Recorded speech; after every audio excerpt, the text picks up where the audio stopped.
Thiruvananthapuram Kochuveli industrial ഏരിയയിൽ വൻ തീപിടുത്തം. പ്ലാസ്റ്റിക് യൂണിറ്റിനാണ് തീപിടിച്ചത്. 12 യൂണിറ്റ് ഫയർഫോഴ്സ് സ്ഥലത്തെത്തി തീയണയ്ക്കാനുള്ള ശ്രമം തുടരുകയാണ്. ഷഫീദ് റാവുത്തർ ചേരുന്നുണ്ട് തത്സമയം വിവരങ്ങളുമായി. ഷഫീദ്, എന്താണ് അവിടുത്തെ നിലവിലെ സാഹചര്യം? തീ നിയന്ത്രണ വിധേയമാക്കുവാൻ സാധിക്കുന്നുണ്ടോ?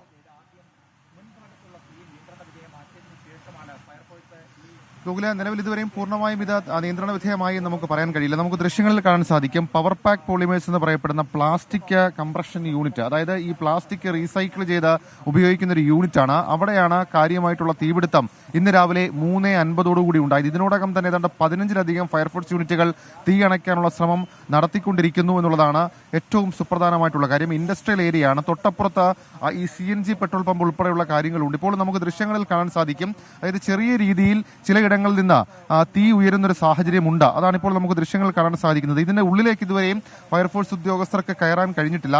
ഈ 3:50 തീപിടുത്തം ഉണ്ടായ സമയത്ത് ഏതാണ്ട് 1.5 മണിക്കൂറോളം കാര്യമായി തീ ആളിപ്പടരുന്ന സാഹചര്യത്തിലായിരുന്നു. അതടക്കം നമുക്ക് ആ ദൃശ്യങ്ങളിൽ കാണാൻ സാധിക്കും. അതായത് വീണ്ടും വീണ്ടും ഈ തീ ഉയരുകയാണ്. പ്ലാസ്റ്റിക് ആണ് ഈ വസ്തു എന്നുള്ളതാണ് ഈ രക്ഷാപ്രവർത്തനം ഏറ്റവും കൂടുതൽ തടസ്സമാകുന്നത്. കാരണം ഈ പ്ലാസ്റ്റിക് നിന്ന് കത്തുന്നു. ഈ സമീപ പ്രദേശത്തെ മഴയുള്ളത് വലിയ ആശ്വാസകരമാണെങ്കിൽ കൂടി ഇപ്പോൾ നമുക്ക് ആ ദൃശ്യങ്ങളിൽ കാണാൻ സാധിക്കും തീ ഇങ്ങനെ ഇടയ്ക്കിടയ്ക്ക് പല സ്ഥലങ്ങളിൽ നിന്ന് ഉയരുകയാണ്.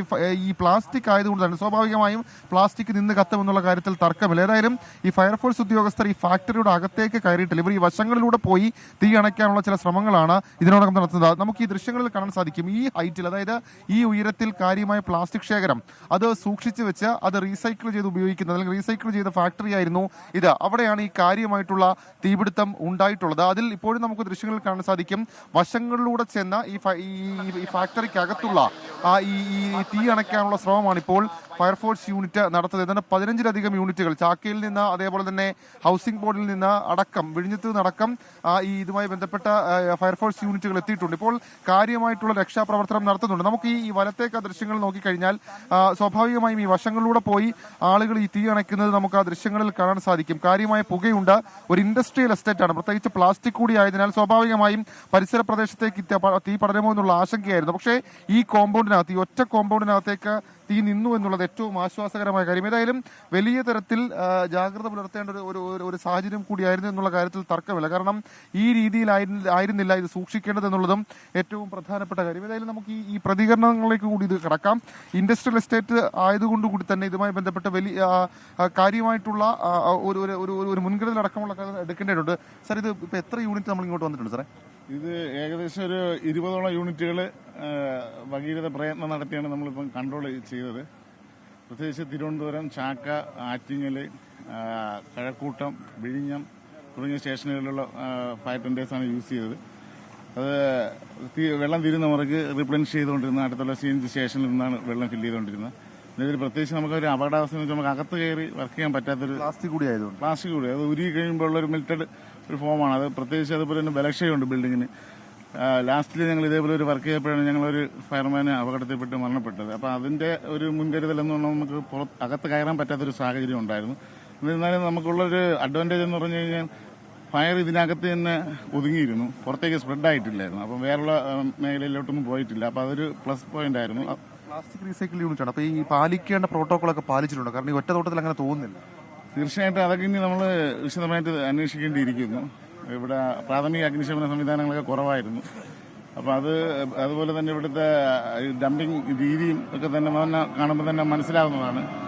പ്രത്യേകിച്ച് നമുക്ക് ഈ പ്ലാസ്റ്റിക് മെൽറ്റഡ് ആയി കഴിഞ്ഞാൽ ഇതിൽ നമുക്ക് വെള്ളം കൊണ്ട് അടിക്കുമ്പോൾ കുറച്ച് അതിന്റെ ഫോമും കൂടെ യൂസ് ചെയ്താണ് നമ്മൾ തീ കൺട്രോൾ ചെയ്യാൻ സാധിച്ചത്. ഏതാണ്ട് പൂർണ്ണമായി നമ്മൾ കൺട്രോൾ ചെയ്തു. തീർച്ചയായിട്ടും ഇനി ഒരു അപകടാവസ്ഥയൊന്നുമില്ല, പൂർണ്ണമായിട്ടും കൺട്രോൾ ചെയ്തിട്ടുണ്ട്.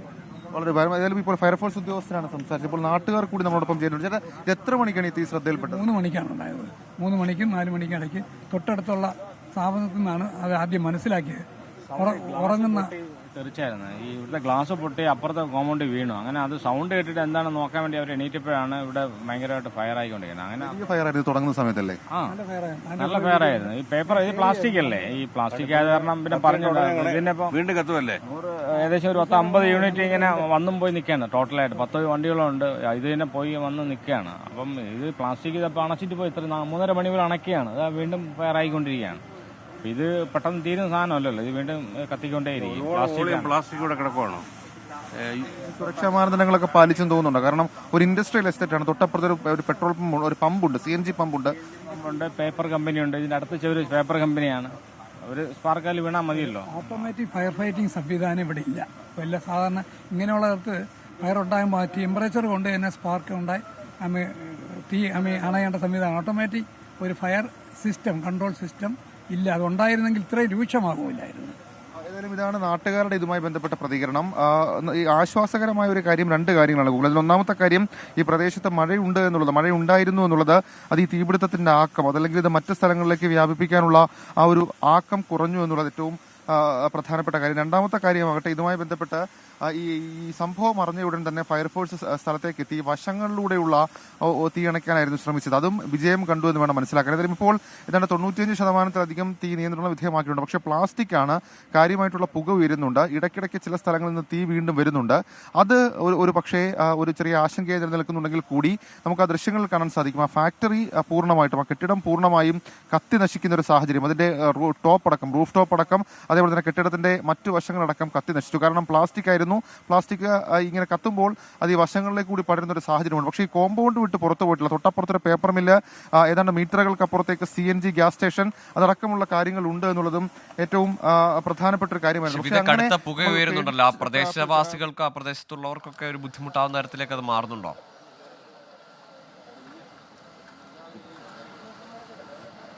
ഗൂഗിൾ സ്വാഭാവികമായും, കാരണം ഇതൊരു ആശങ്കയെ നിലനിൽക്കുന്നുണ്ട്. കാരണം ഈ പ്രദേശവാസി പറഞ്ഞതുപോലെ തന്നെ ഒരു ഓട്ടോമാറ്റിക് ഈ ഫയർ ഡിസ്റ്റിങ്ഷൻ സിസ്റ്റം അടക്കമുള്ള കാര്യങ്ങൾ ഇവിടെ ഉണ്ടായിരുന്നില്ല എന്നുള്ളത് അതൊരു പക്ഷേ വരും മണിക്കൂറുകളിൽ വലിയ തരത്തിൽ ചർച്ചയാകാൻ പോകുന്ന ഒരു കാര്യമാണ്. കാരണം ഇൻഡസ്ട്രിയൽ എസ്റ്റേറ്റ് ആണ്, കൊച്ചുവേളി ഇൻഡസ്ട്രിയൽ എസ്റ്റേറ്റ് ആണ്. ഒരുപാട് കമ്പനികൾ, നിരവധി കമ്പനികൾ ഇതുമായി ബന്ധപ്പെട്ട് പ്രവർത്തിക്കുന്ന ഒരു സ്ഥലമാണ്. ഇവിടെ ഇത്തരം മാനദണ്ഡങ്ങളൊന്നും പാലിക്കാതെ ഒരു പ്ലാസ്റ്റിക് യൂണിറ്റ്, ഒരു പ്ലാസ്റ്റിക് പ്രോസസ്സിംഗ് യൂണിറ്റ്, അത് ഒരു മാനദണ്ഡവും പാലിക്കാതെ പ്രവർത്തിച്ചു പോന്നു എന്നുള്ളതാണ് ഏറ്റവും കൗതുകമായിട്ടുള്ള കാര്യം. മാത്രമല്ല അത് സത്യം പറഞ്ഞാൽ വലിയൊരു തരത്തിലുള്ള അത്ഭുതം ഉളവാക്കുന്നുണ്ട്. അത് ഏത് രീതിയിൽ, എങ്ങനെ ഇതിങ്ങനെ പ്രവർത്തിക്കാൻ ലൈസൻസ് കൊടുത്തു, അതെങ്ങനെ പ്രവർത്തിച്ചു അധികാരികളുടെ കണ്ണിൽപ്പെടാതെ എന്നുള്ളതാണ് ഈ ഒരു തീപിടുത്തം പഠിപ്പിക്കുന്ന ഏറ്റവും വലിയ പാഠം. ഏതായാലും കൂടുതൽ ഫയർഫോഴ്സ്, നമുക്ക് ആ ദൃശ്യങ്ങൾ തന്നെ കാണാൻ സാധിക്കും. ഈ തീപിടുത്തത്തിന്റെ എത്രത്തോളം വ്യാപ്തി ഉണ്ടായിരുന്നു എന്നുള്ളത് നമുക്ക് ഈ ദൃശ്യങ്ങൾ തന്നെ കാണാൻ സാധിക്കും. ഏതാണ്ട് 20ഓളം ഫയർഫോഴ്സ് യൂണിറ്റുകൾ ഇതിനോടകം തന്നെ, അതായത് വിവിധ സ്റ്റേഷനുകളിൽ നിന്ന്, ചാക്കയിൽ നിന്ന്, ഹൗസിംഗ് ബോർഡിൽ നിന്നടക്കം 20ഓളം ഫയർഫോഴ്സ് യൂണിറ്റുകൾ സ്ഥലത്തേക്കെത്തി ഒരുമിച്ചുള്ള രക്ഷാപ്രവർത്തനമാണ് ഇതുമായി ബന്ധപ്പെട്ട് നടന്നത്. അർദ്ധരാത്രിയും മഴയും ആയതിനാൽ സ്വാഭാവികമായും ക്രൗഡ് കൺട്രോളിംഗ് അടക്കമുള്ള കാര്യങ്ങൾ ഇവരുടെ കയ്യിൽ നിന്നു. വീണ്ടും ഈ ഫയർഫോഴ്സ് യൂണിറ്റുകൾ എത്തുകയാണ്. കാരണം തൊട്ടപ്പുറത്തൊരു പേപ്പർ മില്ലുണ്ട്. അതുകൊണ്ട് തന്നെ ഈ പേപ്പർ മില്ലിലേക്ക് ഇത് പടർന്നു കഴിഞ്ഞാൽ ഏതെങ്കിലും തരത്തിൽ പ്രശ്നമുണ്ടാകുമോ എന്നുള്ളതായിരുന്നു ആശങ്ക. പരിസരവാസികൾ തന്നെ പറയുന്നു, ഒരു ചില്ല് അത് തകർന്ന് തൊട്ടപ്പുറത്തെ കോമ്പൗണ്ടിലേക്ക് വീണപ്പോഴാണ് ഇത് ശ്രദ്ധയിൽപ്പെട്ടത് തന്നെ. അതിനുശേഷമാണ് അവർ തന്നെ ഇക്കാര്യത്തിൽ ഫയർഫോഴ്സ് യൂണിറ്റിനെ വിവരം അറിയിക്കുകയും മറ്റ് പ്രവർത്തനങ്ങളിലേക്ക് കാര്യങ്ങൾ പോവുകയും ചെയ്തു. പക്ഷേ ഇപ്പോൾ ഗൂഗിൾ നമുക്ക് വീണ്ടും ദൃശ്യങ്ങൾ കാണാൻ സാധിക്കും. അതായത് വശങ്ങളിൽ സ്വാഭാവികമായും പുക ഉയരുന്നു എന്നുള്ളത് അത് നമുക്ക് ആ ദൃശ്യങ്ങളിൽ കാണാൻ സാധിക്കും. അതായത് ഈ കോമ്പൗണ്ടിന്റെ ഈ നിലവിൽ കത്തി നശിച്ച ഫാക്ടറിയുടെ 2 കോമ്പൗണ്ടുകളിൽ നിന്നുമാണ് ഇപ്പോൾ ഈ ഫയർഫോഴ്സ് യൂണിറ്റുകൾ ഈ വെള്ളമൊഴിച്ച് ഇത് കെടുത്താനുള്ള, ഈ ഫോം ഉപയോഗിച്ച് ഇത് കെടുത്താനുള്ള ഒരു ശ്രമം നടക്കുന്നത്. ആ കമ്പനി അപ്പാടെ കത്തി നശിച്ചു. അത് നമുക്ക് ഈ ദൃശ്യങ്ങളിൽ കാണാൻ സാധിക്കും. പൂർണ്ണമായും ഈ കമ്പനി കത്തി നശിച്ചു എന്നുള്ള കാര്യത്തിൽ തർക്കമില്ല. കാരണം ഏതെങ്കിലും തരത്തിലുള്ള സുരക്ഷാ മാനദണ്ഡങ്ങൾ, അതായത് ഫയർഫോഴ്സിന്റെ അതേപോലെ തന്നെ സ്റ്റാൻഡർഡൈസ്ഡ് സുരക്ഷാ മാനദണ്ഡങ്ങളൊന്നും ഇതുമായി ബന്ധപ്പെട്ട് പാലിച്ചിട്ടില്ല എന്നുള്ളത് വ്യക്തമാണ്. കാരണം ഒരു ഓട്ടോമേറ്റഡ് ഈ ഫയർ സിസ്റ്റം ഉണ്ടായിരുന്നില്ല. മാത്രവുമല്ല മറ്റ് സുരക്ഷാ പ്രോട്ടോകോൾ അടക്കമുള്ള കാര്യങ്ങൾ പാലിച്ചിട്ടില്ല എന്നുള്ള ഒറ്റ നോട്ടത്തിൽ തന്നെ വ്യക്തമാണ്.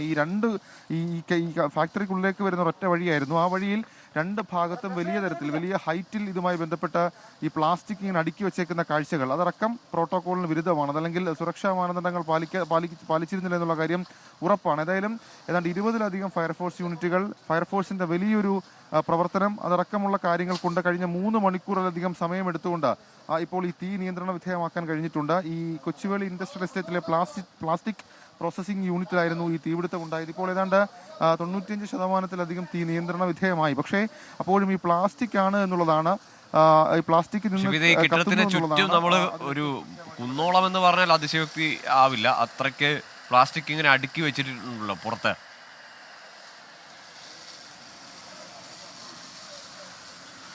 ഗൂഗിൾ അത് തന്നെയാണ് അതിന്റെ അപകടത്തിന്റെ ഏറ്റവും പ്രധാനപ്പെട്ട കാര്യം. നമ്മളിപ്പോൾ നിൽക്കുന്നത് അതായത് ഈ കമ്പനിയുടെ തൊട്ടപ്പുറത്തെ കോമ്പൗണ്ടിലേക്കാണ്. ഇവിടേക്കാണ് ഈ ഗ്ലാസ് ചില്ലകൾ, പേപ്പർ കമ്പനിയുടെ ഈ കോമ്പൗണ്ടിലേക്കാണ് ഗ്ലാസ് ചില്ലകൾ ഇത് വന്നത്. ഇതിന് തൊട്ടപ്പുറത്തേക്ക് നമുക്ക് ആ ദൃശ്യങ്ങൾ തന്നെ കാണാൻ സാധിക്കും. അതായത് അഭിലാഷ് അതൊന്ന് ആ ദൃശ്യങ്ങളൊന്ന് കാണിക്കാൻ കഴിയും. അതായത് ഈ ഫാക്ടറിയുടെ തൊട്ടിപ്പുറത്ത് നിന്ന് തന്നെ നോക്കിക്കഴിഞ്ഞാൽ സ്വാഭാവികമായും വലിയ രീതിയിൽ, അത് വലിയ ഹൈറ്റിൽ ഇതുമായി ബന്ധപ്പെട്ട് ഈ പ്ലാസ്റ്റിക്കുകൾ അടുക്കി വെച്ചിട്ടുണ്ട്. അത് ഈ ഒരുപക്ഷെ ഇതൊക്കെ ഈ മഴ കൂടി അല്ലായിരുന്നുവെങ്കിൽ അത് ഏത് രീതിയിലേക്ക് ഈ അപകടം പോകും, ഈ അപകടം വ്യാപിച്ചേനെ എന്നുള്ള കാര്യം വലിയ ആശങ്കയാണ്. കാരണം ഗൂഗിൾ നോക്കുക, ദൃശ്യങ്ങൾ കാണാൻ സാധിക്കും. അതായത് അവരുടെ ആ കമ്പനിയുടെ കോമ്പൗണ്ടും കഴിഞ്ഞ് തൊട്ടപ്പുറത്തെ കോമ്പൗണ്ടിലേക്ക് തന്നെ തള്ളി നിൽക്കുന്ന രീതിയിലേക്ക് ഈ ചാക്കുകളിൽ പ്ലാസ്റ്റിക്കുകൾ നിറച്ച് അത് സൂക്ഷിച്ചിരുന്നു. പ്ലാസ്റ്റിക് പ്രോസസ്സിംഗ് യൂണിറ്റ് ആണ്, അതൊക്കെ ഓക്കെ. പക്ഷേ എങ്കിൽ കൂടി ഈ രീതിയിൽ അവരിതുമായി ബന്ധപ്പെട്ട ഇത് നടത്തിയിരിക്കുന്നു എന്നുള്ളതാണ് ഏറ്റവും പ്രധാനപ്പെട്ട കാര്യം. പക്ഷേ അതൊരു നിയമലംഘനമാണ് എന്നുള്ള കാര്യത്തിൽ ഒരു തർക്കവുമില്ല. അതിൽ നമ്മൾ എടുത്ത് ചൂണ്ടിക്കാണിക്കേണ്ട ഒരു പ്രധാനപ്പെട്ട കാര്യം കൊച്ചുവേളി ഇൻഡസ്ട്രിയൽ ഏരിയയാണ്. ആ ഇൻഡസ്ട്രിയൽ ഏരിയയിൽ വിവിധ തരത്തിലുള്ള കമ്പനികൾ പ്രവർത്തിക്കുന്നുണ്ട്. ഒരു CNG ഗ്യാസ് സ്റ്റേഷൻ ഉണ്ട്. അതിനും അപ്പുറത്തേക്ക് ഈ ഫയറിന് സാധ്യതയുള്ള, തീപിടുത്തത്തിന് സാധ്യതയുള്ള നിരവധി കമ്പനികളുണ്ട്. പക്ഷേ ഇതടക്കമുള്ള കാര്യങ്ങൾ ഉണ്ടായിരുന്നിട്ട് കൂടി ഏതെങ്കിലും തരത്തിൽ ഇങ്ങനെ ഒരു കമ്പനി എങ്ങനെ പ്രവർത്തിച്ചു എന്നുള്ളതാണ് ശരിക്കും പറഞ്ഞാൽ കൗതുകം ഉണർത്തുന്ന ഒരു കാര്യം. കാരണം ഒരു സുരക്ഷാ മാനദണ്ഡങ്ങളുമില്ല. മാത്രവുമല്ല ഈ സാധാരണ ഫയർഫോഴ്സിൻ്റെ ഒരു കമ്പനി പ്രവർത്തിക്കാനുള്ള നിയമപ്രകാരമുള്ള മറ്റൊരു കാര്യവും ഒരുക്കിയിട്ടില്ല. ഈ പ്ലാസ്റ്റിക്കുകൾ തോന്നിയ പാടെ അവർക്ക് തോന്നുന്ന തരത്തിലേക്ക് അത് കുന്നുകൂട്ടി വെച്ചിരിക്കുന്നു. ഒരു ഓട്ടോമാറ്റിക് ഫയർ സിസ്റ്റം ഇല്ല. മാത്രവുമല്ല ഈ കമ്പനിക്ക് രണ്ട് വഴി വേണം എന്നുള്ള നിയമം പാലിച്ചിട്ടില്ല. അങ്ങനെ യാതൊരു നിയമവും പാലിക്കാതെയായിരുന്നു ഈ കമ്പനി പ്രവർത്തിച്ചത് എന്നുള്ള കാര്യത്തിൽ തർക്കമില്ല. കാരണം നമുക്ക് ആ ദൃശ്യങ്ങളിൽ കാണാൻ സാധിക്കും. ഇതിന് പിൻവശത്തും അഭിലാഷ, ആ ദൃശ്യങ്ങൾ ഈ പിൻവശത്തും കാര്യമായിട്ട് ഈ പ്ലാസ്റ്റിക്കുകൾ സൂക്ഷിച്ചിട്ടുണ്ട്. ഒരുപക്ഷെ ഈ പുറകിലേക്ക് ഇപ്പോൾ തന്നെ ഏതാണ്ട് പൂർണ്ണമായും ആ കമ്പനി കത്തി നശിച്ചു. ഇതിന് പുറകിലേക്കൊക്കെ കാര്യങ്ങൾ പോവുകയായിരുന്നെങ്കിൽ വലിയ അപകടത്തിലേക്ക് വീണ്ടും കാര്യങ്ങൾ പോയേനെ. വലിയ ചാക്കുകെട്ടുകൾ കൊണ്ടാണ് ഈ കമ്പനിയുടെ മുൻവശം തന്നെ ഇങ്ങനെ നമ്മൾ കയറി വരുമ്പോൾ തന്നെ കാണുന്ന കാര്യം. അത് തന്നെയായിരുന്നു ഫയർഫോഴ്സിനെ സംബന്ധിച്ച് ഈ വാഹനമകത്തേക്ക് കയറ്റാനുള്ള ആദ്യ തടസ്സം. കാരണം വലിയ തീ ഉയരുന്നു, ഈ പ്ലാസ്റ്റിക്കിലേക്ക് തീ കത്തിപ്പടരുമോ എന്നുള്ള ആശങ്കയുണ്ടായിരുന്നു. ഇതടക്കമുള്ള കാര്യങ്ങൾ നിലനിൽക്കുമ്പോൾ സ്വാഭാവികമായും ഫയർഫോഴ്സിനെ സംബന്ധിച്ച ഒരു ആശങ്കയാണ്. കാരണം ആ രീതിയിൽ ഈ പ്ലാസ്റ്റിക്കുകൾ ഇങ്ങനെ, ആ പ്ലാസ്റ്റിക് കുപ്പികൾ, മറ്റ് പ്ലാസ്റ്റിക് വസ്തുക്കൾ ഇതൊക്കെ ഇങ്ങനെ സൂക്ഷിക്കുന്നൊരു സംവിധാനമായിരുന്നു. പക്ഷേ ഇത് ഏത് രീതിയിൽ ഇതിന് ലൈസൻസ് നൽകി, എങ്ങനെ ഇത് പ്രവർത്തിച്ചു എന്നുള്ളതാണ് ഏറ്റവും, ഇങ്ങനെ ഒരു ഇൻഡസ്ട്രിയൽ എസ്റ്റേറ്റിൽ ഇത് എങ്ങനെ പ്രവർത്തിച്ചു എന്നുള്ളതാണ് ഏറ്റവും കൗതുകമുണർത്തുന്ന കാര്യം. ഏതായാലും കാര്യമായ അപകടം ഉണ്ടായിട്ടില്ല. പക്ഷേ കമ്പനി കത്തി നശിച്ചു. തീർച്ചയായും പരിശോധിക്കപ്പെടേണ്ട കാര്യമാണ്. കൊച്ചുവേളി ഇൻഡസ്ട്രിയൽ ഏരിയയിലാണ് വലിയ തീപിടുത്തമുണ്ടായത്. പ്ലാസ്റ്റിക് യൂണിറ്റിലാണ് തീപിടുത്തമുണ്ടായത്. ഏതായാലും തീ ഇപ്പോൾ നിയന്ത്രണ വിധേയമാണ്. എന്നാൽ ആ കമ്പനിയുടെ ചുറ്റും ആ കെട്ടിടം തന്നെ മൂടുന്ന തരത്തിൽ, അതിനെ തന്നെ മറക്കുന്ന വിധത്തിൽ വലിയ ഉയരത്തിൽ പ്ലാസ്റ്റിക് കൂനയുണ്ടായിരുന്നു. എങ്ങനെ ഇത്തരത്തിൽ സുരക്ഷിതമല്ലാത്ത തരത്തിൽ ഇത്തരത്തിൽ പ്ലാസ്റ്റിക് സൂക്ഷിച്ചു എന്നതടക്കം പരിശോധിക്കപ്പെടേണ്ടതാണ്. ഏതായാലും തിരുവനന്തപുരത്തെ മുഴുവൻ ഫയർഫോഴ്സ് യൂണിറ്റുകളുടെ ശ്രമകരമായ ദൗത്യമാണ്. 3:30 മണിക്ക് ആരംഭിച്ച ദൗത്യം ഇപ്പോൾ ഏതാണ്ട് നിയന്ത്രണ വിധേയമാക്കുന്നു തീ കൊച്ചുവേളിയിൽ. ഷെഫീദ് റാവത്താണ് വിശദാംശങ്ങൾ നൽകിയത്.